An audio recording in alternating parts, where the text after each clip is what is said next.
Do you think that you familiarise with Dhruv Rathee? कभी ऐसा लगा कि थ्रेट बहुत ज्यादा सीरियस हो गया, अनजान को खतरा है? Well to be honest yes. कभी ऐसा कुछ हुआ कि बात फैमिली तक थ्रेट पहुंच गई हो? बिल्कुल हुआ।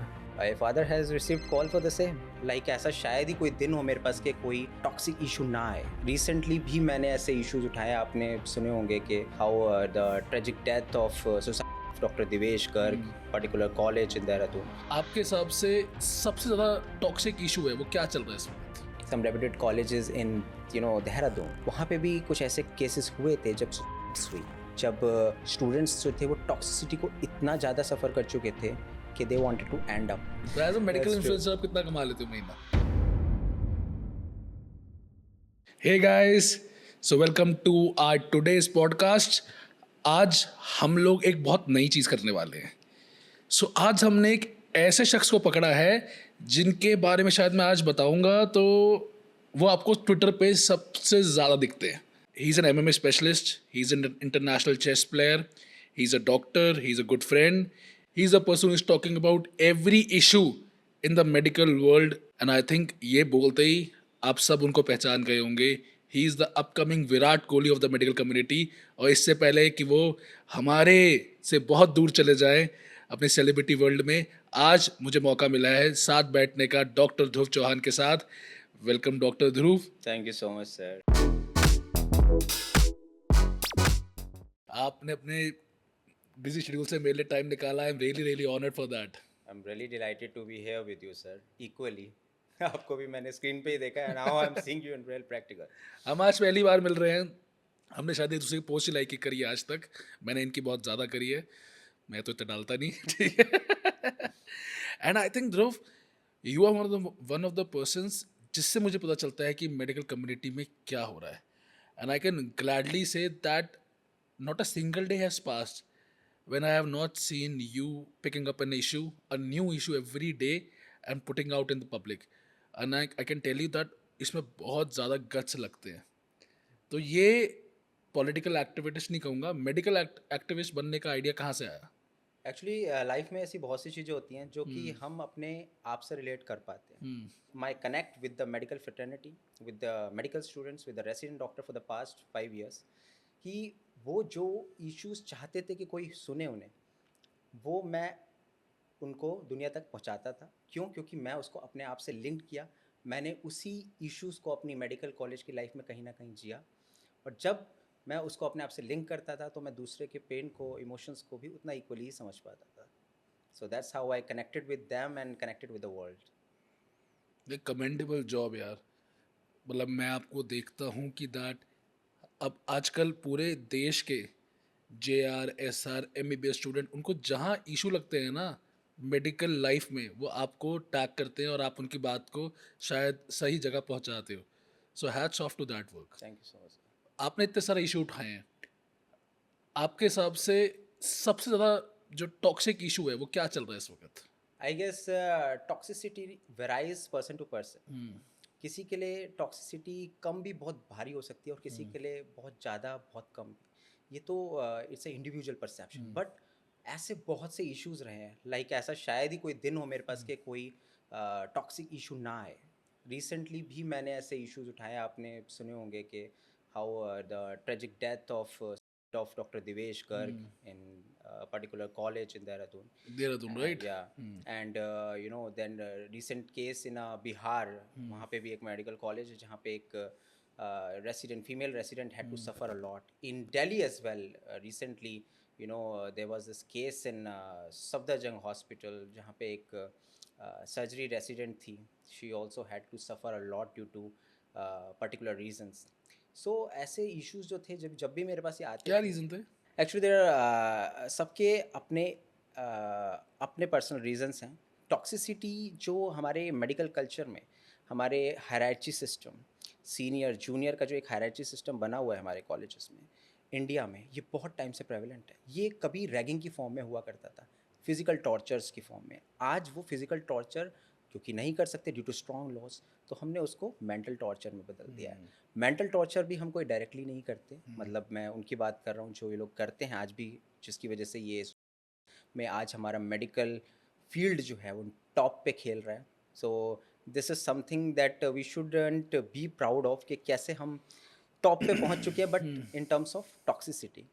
You are raising so many issues, क्या आपकी आवाज़ से उनका कोई सोल्यूशन निकल पाता है? So see yes, many times it happen कि बहुत से कॉलेजेस का, not for a single college, Gujarat के अंदर ये टॉक्सिक कल्चर कहीं ना कहीं चल रहा था मेडिकल कॉलेजेस में वहाँ के, कि वहाँ के जो जूनियर्स थे वो सीनियर्स का कैंटीन का बिल भरते थे. उनकी पूरी की पूरी स्टिपेंड्स, बहुत से कॉलेजेस ऐसे थे, I don't want to name them, but there were many colleges like that जहाँ पे ये कल्चर प्रेवलेंट था.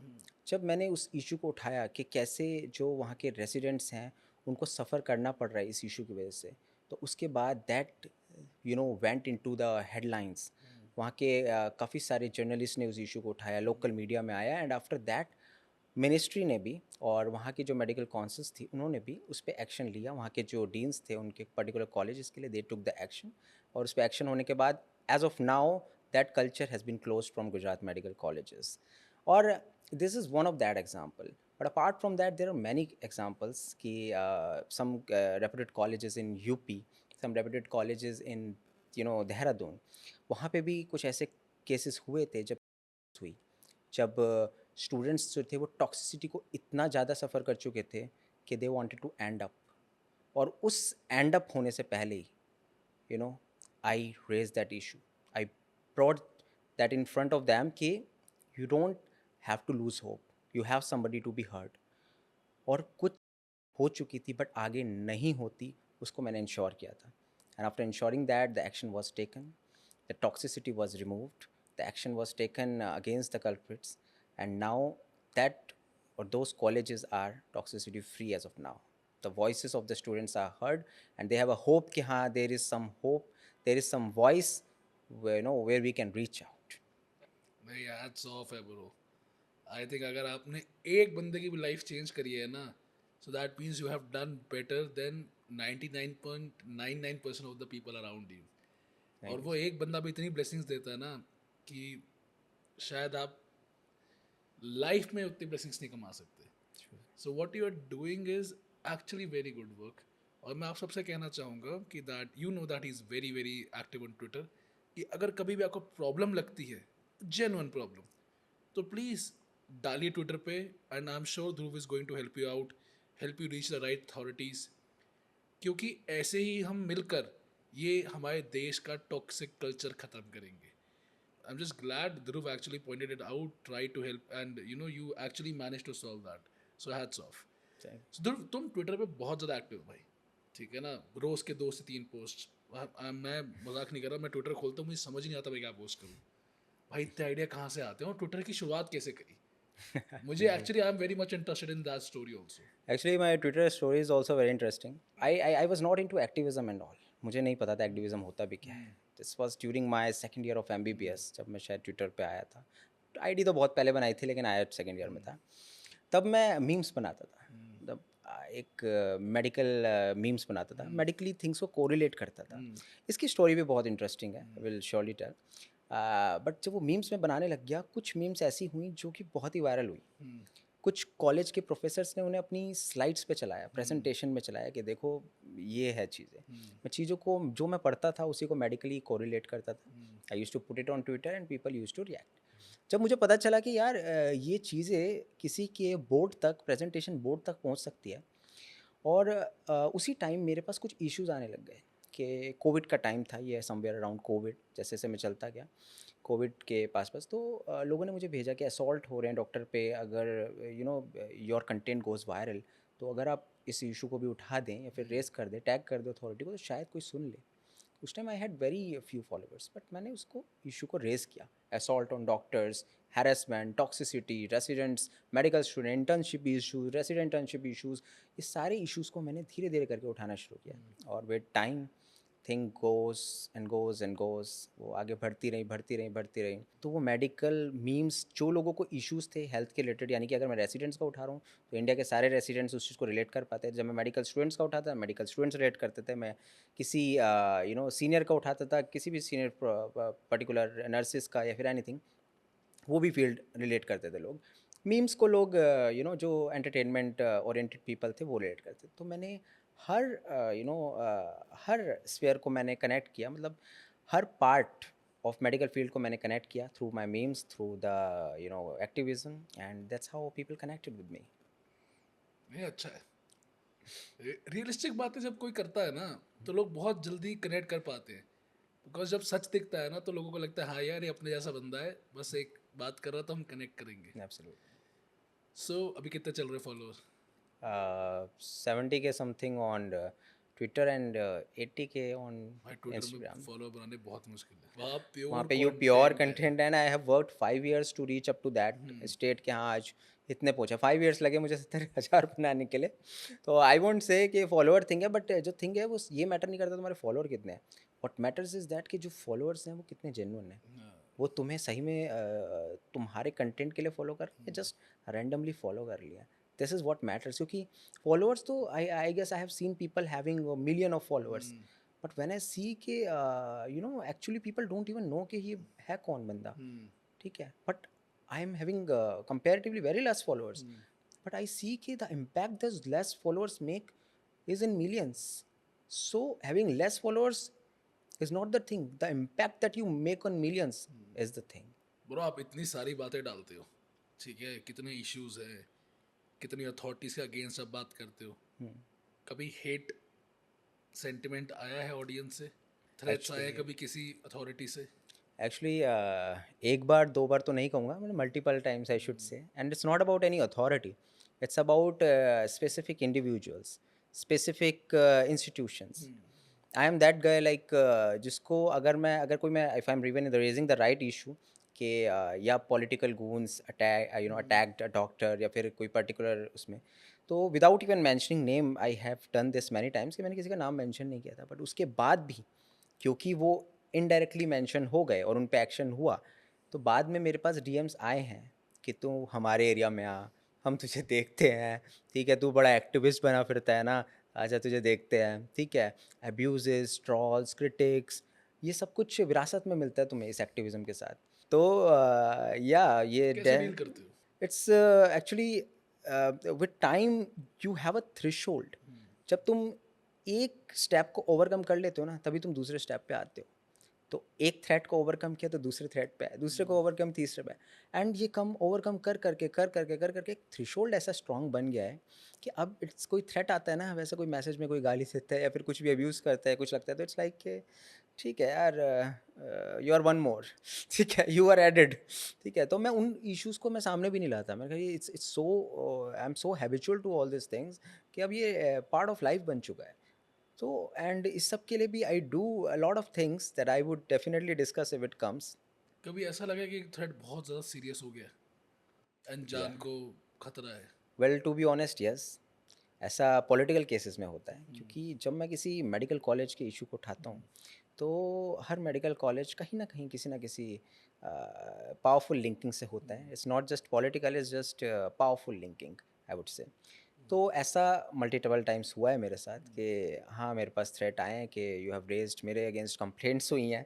ठीक है, कंप्लेंट्स में ये कहा गया है कि I am defaming them, in reality they were doing it to their students.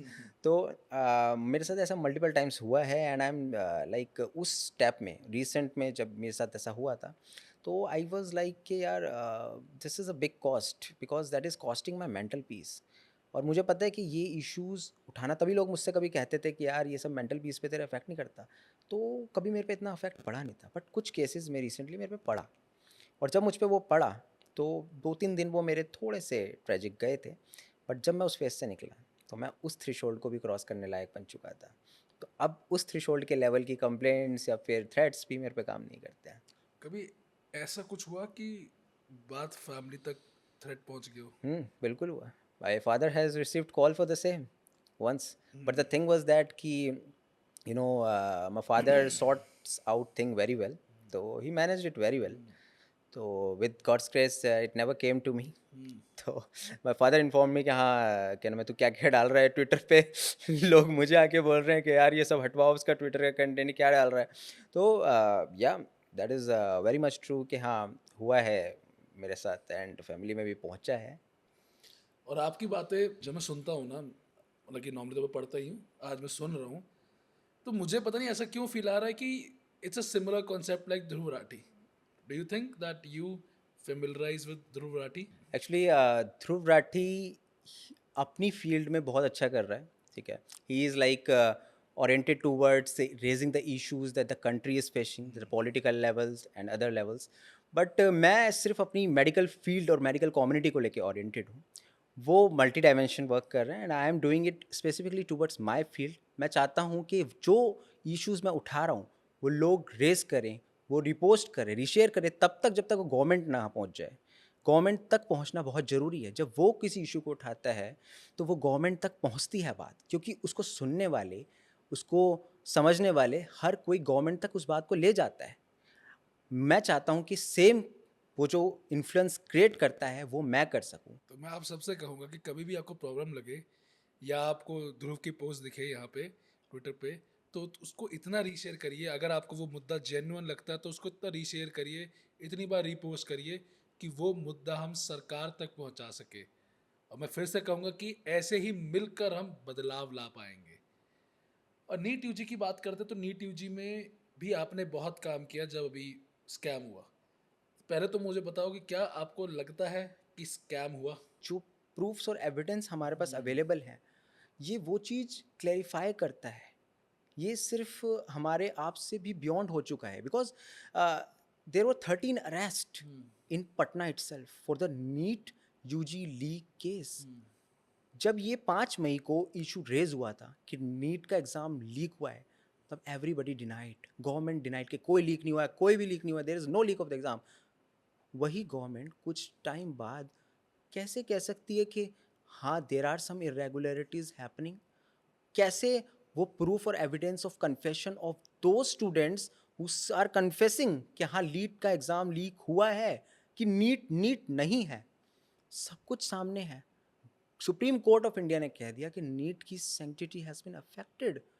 जब सब कुछ सामने है, जब सारे प्रूफ सामने हैं, अब वो सिर्फ बिहार तक भी नहीं रहा. पहले लोगों ने कहा कि द गवर्नमेंट ऑल्सो सेड कि हाँ मिनिस्ट्रीज कि it is isolated case in Bihar only. अगर बिहार में आइसोलेटेड था तो रांची के अंदर भी पेपर कैसे लीक हुआ? इस सब के क्वेश्चंस आंसर करने वाला कौन है? This is something beyond. और ये मैटर सुप्रीम कोर्ट में है, 8 जुलाई को भी इस पे हियरिंग है. And we really trust the court of India, we really trust the Supreme Court of India and we expect the government, जैसे उन्होंने और एग्ज़ाम्स पे एक्शन लिए हैं, जितने कंसर्न वो और exam from UGC NET, CSIR NET to this NEET PG, आप सब पे कंसर्न हो सकते हैं. तो नीट यूजी को आपने ऐसे अबेंडन क्यों कर दिया है? क्यों आपने सिर्फ नीट यूजी को 1563 कैंडिडेट मान लिया है, 23.5 लाख एस्पिरेंट्स नहीं? This is something that really needs concern and we don't want कि हमें कोई कमिटी नहीं चाहिए. We don't want any committee. We are tired of it. We have seen the interviews where the committees are being formed. हमें हमारे questions के answer चाहिए. Students are looking for you. आप इंटरव्यूज करते हैं, कमिटी विल बी फॉर्म करके side नहीं हो सकते हैं. You will have to answer कि क्यों हो रहा है ऐसा, क्यों इतनी सिक्योरिटी के बाद भी एग्जाम लीक हो रहे हैं. We want answer for that. आपको लगता है कि नीट दोबारा होना चाहिए कि नहीं? अगर इसमें rank inflammation is not just link to those 1563 candidates और दोज अरेस्ट, उसके भी अगर ये बहुत बियॉन्ड है, तो I think so in that case exam should be reconducted. NEET PG postponement में आपका क्या टेक है? आई गेस सर, किसी जब आप अवेयर हैं इस बात से कि ऑलरेडी 3 एग्जाम्स के साथ क्या हाल हुआ है, तो आपको नीट पीजी के लिए बहुत कंसर्न होना था. सरकार ने ठीक किया उसको एक आध पोस्टपोन करके कि नहीं? इसके 2 पर्सपेक्टिव हैं. Honestly I don't want to give just one take for this. I want to give 2 takes for this. First take is that कि पहली टेक जो बहुत ही गलत थी, it was absolute wrong. Why it is wrong? क्योंकि you are doing it 10 hours before the exam was to be conducted. कुछ लोगों को, एस्पिरेंट्स को तो सुबह पता चल रहा है 2 घंटे पहले, जो सो चुके थे उनको तो सुबह पता चल रहा है कि एग्जाम पोस्टपोन है. वो ऐसे कैसे हो सकता है? वो दे वर शॉक्ड. वो तो सो गए थे, वो न्यूज़ भी नहीं देख रहे थे. Some people cut off the social media. वो सोशल मीडिया पे नहीं थे, उन्होंने अपना फ़ोन के नेटवर्क तक हटा दिए थे एम्बुलेंस मोड पे रख के कि मेरे टच में नीट के सिलेबस के अलावा कोई नहीं आना चाहिए. लेकिन उनके पास क्या आया? नीट पीजी पोस्टपोनमेंट की डेट भी नहीं आई है. एक्चुअली वो और इस बात से डिप्रेस्ड है कि डेट तक नहीं दी यार तुमने, तो कम से कम बता के ये तो बता देते कि इतने दिन बाद हो रहा है. तो at this point is very tragic. Families दे रही थी उसको एग्ज़ाम को, एक सिंगल डॉक्टर नहीं देता, उसकी पूरी फैमिली इन्वॉल्व होती है। जब वो फैमिली किसी जगह पे स्टे ले रही है, बहुत से लोग अपने स्टेट में नहीं दे रहे थे, किसी और स्टेट में 200 जाके दे किलोमीटर रहे दूर थे। जाके 200-600 किलोमीटर, आपको यू विल बी सरप्राइज कि एक केस में तो दुबई से आया था एक एस्पिरेंट देने आई के लिए। Saw that. थाउजेंड्स किलोमीटर, किसी ने 10,000 का रूम किया, किसी ने 5,000 का रूम हाँ, किया, और उसके बाद स्टे कर रहे हैं, कोई ट्रैवल किया। इतने ज़्यादा एक्सपेंसेस जो हैं वो क्या गवर्नमेंट देगी? क्या वो सरकार को मिनिस्ट्री? तो मैं खुद कहता हूँ कि जब आप 30 से 40% हमारा टैक्स ले रहे हो तो आज इस एब्सोल्युटली। खर्चे में भागीदार बनो। I think it is the duty of the government. अगर आप हमसे 3,000, 4,000, 5,000 रुपये एक एग्जामिनेशन पेपर के लेते हो, तो क्या ये आपकी ड्यूटी नहीं है कि आप हमारा जो एक्सपेंस लगा है उसको रिटर्न करो? You should be liable for this, absolutely. But you are not. आप कंसर्न ही नहीं है हमारे इश्यूज़ को लेके, और यही सबसे बड़ा कंसर्न है। That is the main concern. Recently आजकल मैं साक्षी मैम के साथ जुड़ा हूँ एज पार्टनर, तो दिल्ली सेंटर के अंदर ना। सो वो एफएमजी को लेके बहुत ज़्यादा कंसर्न रहते हैं, मुझसे शेयर भी करती रहती हैं। और मैं खुद मानता हूँ कि सरकार एफएमजी के साथ रोज़ कोई नया ड्रामा करती है, उन बेचारों को तंग कर रखा है। वो 3 साल वाला जो रूल लेकर आए थे, मैं कह रहा हूँ कि क्या थॉट प्रोसेस आपका लाने का। आप लेकर आए पहले, उसके बाद आपने हटा दिया, बोला कि बच्चों ने बिल्कुल जान लगा दी। ये तो मैं मानता हूँ पूरी एफएमजी कम्युनिटी के, जिस तरह वो जुड़े सारे आकर। आपका क्या मानना है? मुझे लगता है कि FMGs are one of the most discriminated medical professionals in the country. ऐसा क्यों है? आप अगर पास्ट इंस्टेंस उठा के देखें, तो जो कुछ भी एफएमजीज के साथ हुआ, पास्ट इंस्टेंस के साथ साथ रीसेंट इंस्टेंस को उठा रहे कि इन लोगों ने, हमारे देश की ऑर्गेनाइजेशंस जो ये एसोसिएशन है बड़े बड़े, इन लोगों ने गिनीज वर्ल्ड ऑफ रिकॉर्ड में इस डिग्री को बना दिया एफएमजी को। कैसे? तुम 6 साल की डिग्री बाहर कर रहे हो, वहाँ पे तुम 1 साल की इंटर्नशिप भी कर रहे हो, इंडिया में आके तुम 2 से 3 साल की इंटर्नशिप कर रहे हो, तुम्हारी डिग्री 10 साल की हो गई। एक single UG degree in the world that is as long as 10 years। ये तो आपने गिनीज वर्ल्ड रिकॉर्ड में, आपको ऐसी चीज़ों में एक नाम नहीं कमाना था कि आपने देश की डिग्री को 10 साल की बना दिया। ये वो काम नहीं करना था आपने, आपने डिस्क्रिमिनेशन किया है, और इस बात को आपको समझना होगा। वो तो आई एम ग्लैड कि the FMGs are very much awake about their rights. उनको पता है कि उनको उनके राइट्स क्या हैं और क्या सही मेज़र है। वो गए एनएमसी के ऑफिस में, बैठे वहाँ घंटों बाहर। कितना ह्यूमिलेशन उन्होंने फेस किया होगा कि जो ऑफिशियल्स थे वो टॉप पे खड़े हुए हैं और वो ज़मीन पे बैठे हुए हैं। क्या ये डॉक्टर्स की इज्जत है हमारे देश में? आपने एफएमजीज को क्या डॉक्टर नहीं मानते? अगर आप नहीं मानते, अगर आपको लगता है कि सिर्फ डॉक्टर्स जो इंडिया में बनते हैं वही डॉक्टर है, तो आपने बाहर की डिग्री को चालू क्यों करा हुआ है? बंद कर दो ना। सीधा बोल दो कि नहीं, हम तो मानते ही नहीं बाहर की डिग्री में, क्योंकि वहाँ तो फर्स्ट ईयर में जाता है स्टूडेंट और फाइनल ईयर में डॉक्टर बन के निकलता है। अगर आपको ऐसा लगता है तो बंद कर दो ना कॉलेज, और अगर बंद नहीं कर सकते तो सर्टिफाई कर दो कॉलेज। कुछ तो करो, कुछ तो क्रेडिबिलिटी लाओ, कुछ तो क्लैरिटी लाओ। No credit, no credibility. मैं तो खुद मानता हूँ कि जब ये चल रहा था तो मैंने खुद जाना था, उसी से 7-8 दिन पहले मेरा पैर फ्रैक्चर हुआ था तो मैं जा नहीं पाया। बट डीबीएमसी की तरफ से साक्षी मैम और सुशील सर गए थे, और उन्हें इतनी गर्मी थी ना उस दिन, जिस दिन वो खड़े थे सारे वहाँ पे, मैं मजाक नहीं कर रहा, लगभग 50 डिग्री टेम्परेचर होगा, जिसमें खड़े हुए उन्होंने अपनी बात पहुँचाई। और अंदर नहीं घुसे दे रहे एनएमसी वाले। अरे सुनो तो सही, कोई रिप्रेजेंटेटिव तो आएगा ना जो करेगा, जो सुनाएगा आपको दिक्कत। ठीक है, मुझे बहुत बुरा लगा जो वो सारे नीचे बैठे हैं, वो चिल्ला के बात कर रहे हैं। वो मैडम नीचे क्यों नहीं आ रही भाई? ये जो एलिटिस्ट बिहेवियर है ना, इसे ख़त्म करना है। कि भाई डॉक्टर हैं, देश के डॉक्टर हैं, राइट। अपनी बात बताने आए, आपको नहीं बताएंगे तो किसको बताएंगे? आप बुलाओ रिप्रेजेंटेटिव्स को उनके, इतनी सारी ऑर्गेनाइजेशंस हैं, नहीं है तो बनवाओ, ताकि एक बंदा आके आपको दुख तो बताए ना। 3 साल आप कह रहे हो बिना स्टाइपेंड के काम कर लो, क्या अक्लमंदी है भाई ये? कौन, मतलब लेबर है क्या? लेबर भी फ्री में काम नहीं करती, तुमने उससे बदतर बना दिया डॉक्टर को। और क्या सोच के बनाया है? क्या आपकी कमेटी में कोई जो बना रहे हो उसके अंदर कोई एफएमजी डॉक्टर है जो आपको उनका साइड दे सके जब आप बना रहे हो? अरे ब्रेनस्टॉर्मिंग में चाहिए होते हैं ना लोग। एब्सोल्युटली। अगर आप बिना एफएमजी के एक एफएमजी की पॉलिसी बनाओगे तो कभी सही हो ही नहीं सकती। So I think the government needs to totally basically revolutionize how they are making their policy systems and actually get people from the communities they are making the policies about। तब जाके वो पॉलिसी जनरली ऐसे बनेगी कि लोग उसको मानेंगे भी सही। वरना आज क्या है, आज एक पॉलिसी लॉन्च करी, बच्चों ने हटाया, उन्होंने हटा दी, कल वो कुछ लॉन्च करेंगे, बच्चों को लगेगा फिर वही, अरे एफएमजी काम कब करने जाएंगे, एफएमजी को लगेगा हर चीज़ हट हट सकती है, हम लड़ते थोड़ा रहेंगे हम लोग। और उनको समझ में आ चुका है कि, और वो ऐसे भी डेफिनेट नहीं बना रहे, अब ये पॉलिसी बनाई तो चाइना के बच्चे रह गए बेचारे, ठीक है ना, उनकी प्रॉब्लम सॉल्व नहीं करी है, उनकी प्रॉब्लम सॉल्व करो एक बार में, gets everybody to ground zero and then start working to build that community up. I think that's the only way forward. Absolutely. सो भाई आपने इतनी सारी फॉलोइंग बनाई है हर सोशल मीडिया मीडियम पे, आप एक बड़े इन्फ्लुएंसर बन गए हो मेडिकल फील्ड के अंदर, तो आई थिंक ये क्वेश्चन तो बहुत कॉमनली पूछा जाता होगा आपसे कि कितना कमा लेते हो भैया। तो as a medical that's true. Influencer आप कितना कमा लेते हो महीना? तो एक्चुअली इन्फ्लुएंसर्स के साथ भी ना एक दिवाली सीजन होता है। कभी वो 10,000 रुपये महीना भी कमा रहे हैं, तो वो कभी 10 लाख रुपए महीना भी कमा रहे हैं। तो मेरे साथ भी कुछ ऐसा ही समझ लीजिए आप, कि अगर कमाना ना हो तो शायद 1,000 रुपये भी मुश्किल से आ रहे हो, और कमाना हो तो 2 लाख रुपए भी कम है। तो हाँ, इसकी कोई मैं लिमिट नहीं बताऊंगा, but limit tends to infinity for social media influencers, and there are influencers जो शायद अपनी पोर्शे खड़े कर दिया बाहर सिर्फ इन्फ्लुएंसर्स बन के। तो yes, I agree, social media has a huge amount of income and more than any professional career of the country, and I agree with that. तो भाई आपने मतलब अगेन इतना कंटेंट बनाया, तो एक कंटेंट क्रिएशन का आइडिया आपको आया कहाँ से? एक्चुअली इसके पीछे भी मेरी एक स्टोरी है, जो कि फर्स्ट ईयर ऑफ एमबीबीएस से स्टार्ट होती है। जब मेरी एनाटॉमी में सप्ली आई थी फर्स्ट ईयर में, तो people don't know this but I tell them कि हाँ मेरी सप्ली आई थी, एंड एट दैट टाइम मैं भी कहीं ना कहीं बहुत ही डिप्रेस्ड फेज में गया था कुछ दिनों के लिए। And at that time I started studying, and 50 दिन तक मैं संन्यास में चला गया था, मुझे कुछ नहीं पता था।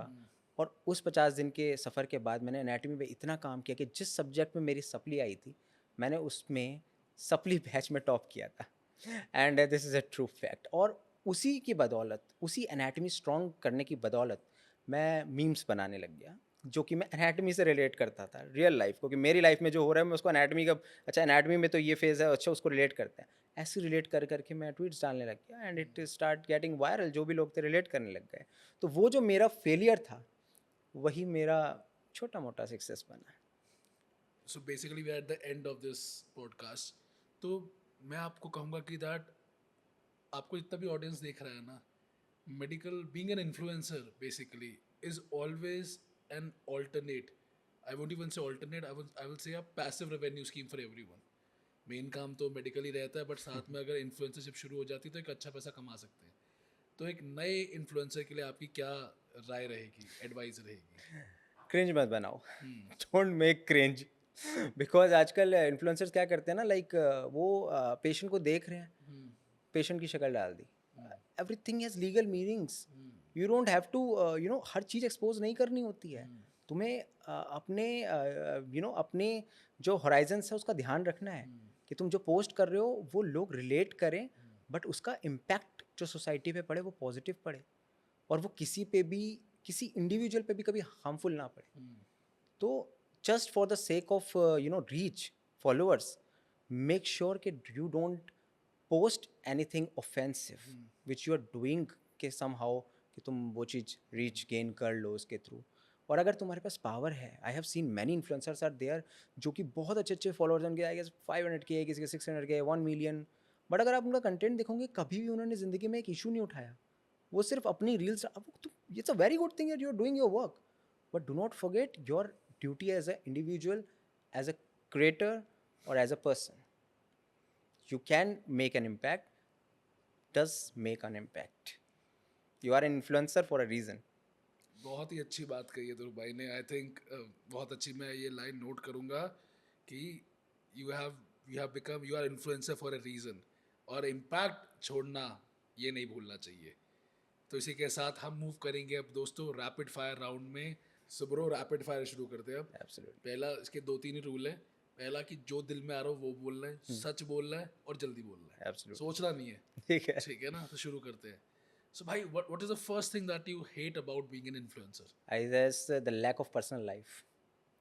ये तो काफी सीरियस सा जवाब आया है। Lack of personal life, because you just cannot do everything openly. Everything comes into public. हाँ, तो तुम्हें किसी से इंडिविजुअल से बात भी करने, कोई व्यू भी अपना रखना है, तो वो व्यू जो है वो स्टेटमेंट बन जाता है। So pros and cons of being Yeah. an influencer. Yeah, actually. कितना पैसा कमा लोगे जब लगेगा कि रिटायर कर लूंगा अब? Money is not the objective actually. जब तक मुझ पे कोई हेल्प मांगने के लिए आता है, मैं उसकी हेल्प कर सकूं by all the means, by means of money as well, तब तक मैं कमाना चाहता हूँ. मतलब कभी रिटायर नहीं करना. There is no retirement, there is only work. किसको गुरु मानते हो अपना? मुकेश भाटिया सर. कैसे मिले थे भाटिया सर से?